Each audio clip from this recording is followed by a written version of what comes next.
हुआ है सांसद जी के द्वारा?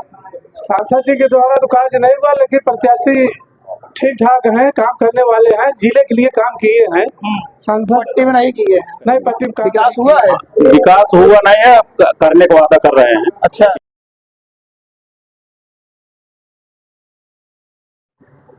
नमस्कार साथियों, मैं हूं आपके पाठक, आप देख रहे हैं बेला एक्सप्रेस न्यूज। प्रतापगढ़ लोकसभा चुनाव की बात की जाए तो यहाँ पे 25 मई को यानी कि 6वें चरण में मतदान है। ऐसे में हमारी आज चुनाव यात्रा की टीम प्रतापगढ़ लोकसभा के पट्टी विधानसभा क्षेत्र के भाजपा कार्यालय पे मौजूद है और यहाँ पे कुछ भाजपा कार्यकर्ता हैं जिनसे हम बात करेंगे कि इस बार का माहौल क्या है। क्या नाम है आपका? हमारा नाम मिठाई लाल शुक्ल, भारतीय जनता पार्टी वरिष्ठ। हमें 45 साल हो गया भारतीय जनता पार्टी की राजनीति करते। इस समय पहले तो थोड़ा कुछ कमियां थी। किस बेस से कमियां थी? क्षेत्र में कि माननीय संसद जी आए नहीं 5 साल जो है, लेकिन अब धीरे धीरे बहुत स्थिति अच्छी है। अच्छा, अच्छी दिख रही है। और अब की बार जो है मोदी जी तीसरी बार प्रधानमंत्री बनने जा रहे हैं, ये बहुत हम प्रसन्नता के साथ कह रहे हैं। अब की मोदी जी का विपक्ष कह रहा है कि रोजगार की बात की जाए तो रोजगार कह रहे थे कि प्रतिवर्ष 2 करोड़ युवाओं को रोजगार मिलेगा, रोजगार मिल ही नहीं रहा है, युवा धरने दे रहे हैं। नहीं, ऐसी बात तो नहीं है, रोजगार बहुत मिला है। रोजगार उन्हीं को नहीं मिला है जो काम करना नहीं चाहते हैं। अच्छा, जो काम करना चाहते हैं उनको रोजगार मिल रहा है। और मोदी जी का लक्ष्य है कि 2024 में हम जो है क्षेत्र में ज्यादा से ज्यादा फैक्ट्री लगवाएंगे 2024 में। अच्छा, लगातार सांसद संगमलाल गुप्ता का विरोध चल रहा है, क्या कहना है? नहीं, अब पहले विरोध था लेकिन अब विरोध कम हो रहा है। जैसे जैसे दिन जो है कम होता जा रहा है वैसे वैसे इनका विरोध जो है समाप्त हो रहा है। विरोध एक ही चीज का था कि 5 साल हो गया सांसद जी क्षेत्र में दिखाई नहीं पड़े, लेकिन वो विरोध धीरे धीरे अब मिट रहा है। अब माननीय संसद संगमलाल गुप्ता जी के पक्ष में ज्यादा से ज्यादा लोगों का समर्थन मिल रहा है। क्या नाम है आपका? शेर बहादुर सिंह। कहाँ घर है? मुजाही बाजार भुसवा गांव है। मैं संयोजक हूँ शक्ति के मुजाही बाजार का। इस समय यहाँ पर भाजपा की लहर चल रही है। मोदी के अलावा सब मोदी को वोट दे रहे हैं। जनता कह रही है कि अब की प्रतापगढ़ में परिवर्तन होगा। नहीं, परिवर्तन नहीं होगा। भाजपा की लहर चल रही है, सब मोदी को देख रहे हैं, प्रत्याशी को नहीं देख रहे हैं। अच्छा, वहाँ भाजपा को वोट दे रहे हैं, राम मंदिर पर वोट दे रहे हैं। हाँ, पट्टी विधानसभा से आते हैं। पट्टी विधानसभा में कौन सा कार्य हुआ है सांसद जी के द्वारा? सांसद जी के द्वारा तो कार्य नहीं हुआ, लेकिन प्रत्याशी ठीक ठाक हैं, काम करने वाले हैं, जिले के लिए काम किए हैं। सांसद पट्टी में नहीं किए? नहीं, पट्टी में काम नहीं किए हैं। पट्टी इसीलिए पट्टी के प्रत्याशी से लोग नाराज थे पहले। अच्छा, लेकिन अब आकर के सबसे मिले जुले अब की बार काम करने को वादा कर रहे हैं। अच्छा, वादा कर रहे हैं? हाँ, वादा कर रहे हैं। मुझसे भूल हुई है, गलती हुई है, कोरोना के नाते समय नहीं मिला था। अब की बार मैं पूरा ध्यान पट्टी के लिए दूंगा। क्या नाम है आपका? मनोज श्रीवास्तव। क्या लग रहा है, माहौल क्या है? माहौल बहुत अच्छा है। जनता का समर्थन मिल रहा है? बराबर समर्थन मिल रहा है। प्रतापगढ़ के जो मौजूदा सांसद है और भाजपा से प्रत्याशी घोषित किए गए हैं, उनका क्षेत्र में काफी विरोध चल रहा था, क्या लग रहा है? विरोध था, अब विरोध समाप्त हो गया है। आके सबसे बूथ पर मिल रहे हैं और वादा कर रहे हैं हर 2 महीने पर आके हम जो भी होगा मदद करेंगे। विकास हुआ है? विकास हुआ नहीं है, करने का वादा कर रहे हैं। अच्छा, की बात करेंगे। 5 साल बीत गए, विकास नहीं कराए? नहीं, 2 साल कोरोना ले गया। 3 साल में पहुंच नहीं पाए जनता के पास। अच्छा, तो अब वादा कर रहे हैं पहुंचेंगे, जो भी होगा करेंगे संभव प्रयास। क्या नाम है आपका? हमारा नाम बबलू पाठक। क्या लग रहा है कि इस बार का माहौल क्या है लोकसभा चुनाव का? इस बार का माहौल बहुत अच्छा है और जनता का समर्थन मिल रहा है? जी खूब भरपूर मिल रहा है। विकास हुआ है पट्टी में? हुआ है। अच्छा, जी। पट्टी की अगर विकास की बात की जाए तो पट्टी से रानीगंज जो सड़क है वो गड्ढा मुक्त नहीं हुआ है और सरकार का दावा है कि गड्ढा मुक्त हो गया है। क्या लग रहा है? सरकार को दावा है लेकिन थोड़ा भी कहीं कहीं खामियां रह गई हैं। जी। क्या नाम है भाई साहब आपका? विष्णु दत्त तिवारी। आप तो चुनाव कार्यालय प्रभारी भी है पट्टी विधानसभा के, क्या लग रहा है इस बार का माहौल क्या है? बस इस बार तो सुनामी है माननीय मोदी जी की। जी, हमारे यहाँ तो हम कहते हैं कि लहर तो 2014 में थी, 2019 में थी, अभी तो सुनामी है। अच्छा जी, इस सुनामी में भारतीय जनता पार्टी की व्यवस्था में जब माननीय मोदी जी तीसरी बार प्रधानमंत्री बनेंगे तो प्रतापगढ़ की तरफ से भी उनकी माला में एक पुष्प कमल का तो प्रतापगढ़ की जनता की तरफ से भी रहेगा। विपक्ष का नारा है कि मोदी भगाओ देश बचाओ, क्या कहना है? विपक्ष ने 70 साल तक क्या किया इसको किसी को बताने की जरूरत तो है नहीं। विपक्ष ने 70 साल तक देश को लूटा। सुरेश कालमाड़ी जैसा व्यक्ति उन्हीं के कार्यकाल में, अपने कार्यकाल में अपने ही मंत्री को जेल में डालने का काम किसने किया? कांग्रेस की सरकार ने किया। बिल पास हुआ, फूड बिल, आप जानते हैं, वो फूड बिल को फाड़ने का काम किसने किया? लोकसभा राज्यसभा से पारित बिल को राहुल गांधी जी ने फाड़ करके फेंक दिया। ये काम किसकी सरकार में हुआ? राहुल गांधी की सरकार में हुआ। राहुल गांधी जी अध्यक्ष थे, 2G 3G स्पेक्ट्रम, ये वो फलाना ढेमाका घोटाला हुआ किसकी सरकार में हुआ? कांग्रेस की सरकार में हुआ।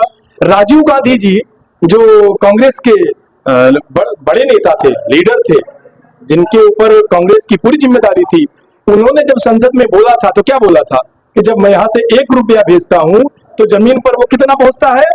10 पैसे, बाकी 90 पैसे कांग्रेस के मंत्री खा जाते थे। 2000 प्रतापगढ़ की अगर बात की जाए तो प्रतापगढ़ में विकास हुआ है कि नहीं हुआ? प्रतापगढ़ में बहुत विकास हुआ। प्रतापगढ़ जनपद को पहली बार ऐसा सांसद मिला जिसने 6000 करोड़ रुपए का कार्य प्रतापगढ़ में करवाया। 6000 करोड़। पट्टी में क्या हुआ? पट्टी में आप प्रधानमंत्री ग्रामीण सड़क योजना के अंतर्गत जितनी भी सड़कें बनी हुई है वो माननीय सांसद जी के द्वारा ही बनी हुई है। अभी एक पट्टी में सड़क निर्माण हुआ है प्रधानमंत्री ग्राम सड़क योजना के तहत, पट्टी चौक से बनवा बाजार तक, और अभी हाल ही में 2-3 महीना हुआ है बने और वो टूट गई। 2014 के पहले ये समस्या होती थी कि जब सड़कें टूटती थी तो उसके लिए कई सालों तक इंतजार करना पड़ता था। 2014 के बाद जब हमारे सड़क परिवहन मंत्री बने श्री नितिन गडकरी जी, तो उन्होंने एक नियम लाया कि सड़क का टूटना तो बंद नहीं हो सकता है, सड़क तो टूटेगी, लोग चलेंगे, कभी कमियां रह जाती हैं, कभी किसी के नाते, कभी पानी के नाते भी सड़कें टूट जाती हैं, कभी कभी कोई समस्या हो जाती है तो भी सड़कें टूटती हैं। लेकिन हमारे नितिन गडकरी जी ने सारे ठेकेदारों को स्पष्ट बता दिया कि जिस दिन से सड़क बनाएंगे 5 वर्ष और कहीं कहीं तो 10 वर्ष तक आपको सड़क की जिम्मेदारी का निर्वहन करना पड़ेगा।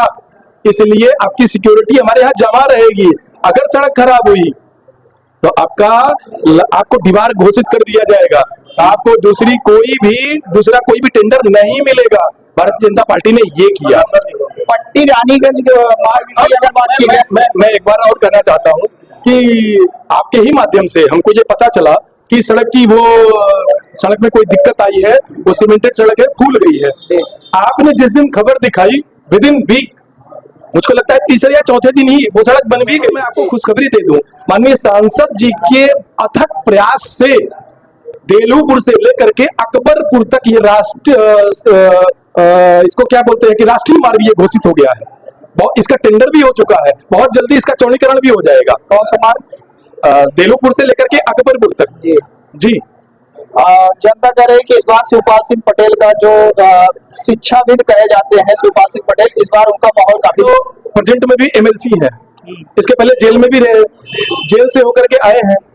आप बताइए कि वो अभी तक अपने MLC के निधि से प्रतापगढ़ में विकास का काम किया क्या है? अगर ये आप हमको जवाब दे देंगे तो मैं जरूर मान लूंगा कि हाँ वो सांसद बनने योग्य है। ऐसे व्यक्तियों को जेल में भेज करके इनकी जमानत नहीं होनी चाहिए। ये शिक्षा माफिया है, और ऐसे शिक्षा माफिया है कि जो आने वाले हमारे बच्चों के भविष्य का शोषण कर रहे हैं। प्रतापगढ़ लोकसभा चुनाव की अगर बात की जाए तो बसपा ने खेल खेला है जहां पे ब्राह्मण प्रत्याशी प्रथमेश मिश्रा को उतार दिया। क्या इस बार त्रिकोणीय लड़ाई होगी? ऐसा कुछ भी नहीं है। जहां तक मुझे जानकारी है, 20 वर्षों में जो मैंने राजनीतिक व्यवस्था प्रतापगढ़ जनपद की देखी है, क्या प्रथमेश जी अशोक जी से ज्यादा समाजसेवी है? डॉल्फिन वाले अशोक त्रिपाठी जी से ज्यादा समाजसेवी है। अशोक त्रिपाठी जी का योगदान प्रतापगढ़ की जनपद में है, उनका डॉल्फिन स्कूल चलता है। लेकिन जब वो 2019 के चुनाव में लड़े तो क्या हुआ उसका परिणाम?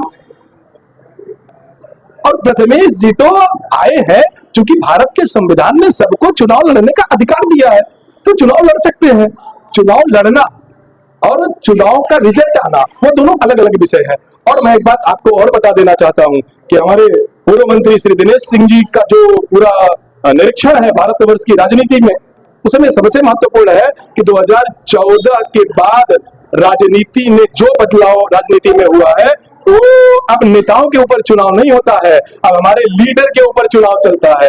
प्रत्याशी कौन है ये बहुत महत्वपूर्ण नहीं है, लेकिन लीडरशिप किसके हाथ में रहेगी। रोजगार की अगर बात की जाए तो मोदी सरकार प्रतिवर्ष दावा कर रही थी कि 2 करोड़ युवाओं को रोजगार मिलेगा, लेकिन अभी हाल ही में पुलिस का पेपर निकला, आरओ का पेपर निकला और लीक हो गया।